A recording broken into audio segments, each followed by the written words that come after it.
जिला इंतजामिया लाहौर के अफसरान मुतहरिक नजर आए। कोरोना SOPs पर अमल दरामद करवाने के लिए रात गए तक फील्ड में मौजूद रहे। असिस्टेंट कमिश्नर शालीमार मंसूर काजी की कार्रवाइयाँ जारी। मैरिज हॉलों को चेक किया गया। 5 मैरिज हॉल चेक किए गए, जिनमें से 2 मैरिज हॉल को कोरोना SOPs की खिलाफ वर्जी पर सील कर दिया गया। 50,000 रुपए जुर्माने भी आयद कर दिया गया।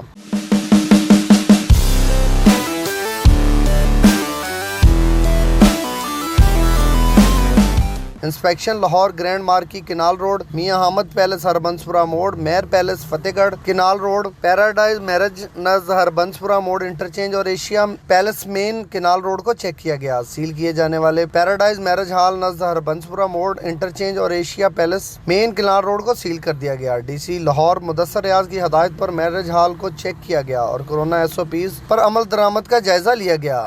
शाहिद रजा, आवाज़ न्यूज़, लाहौर।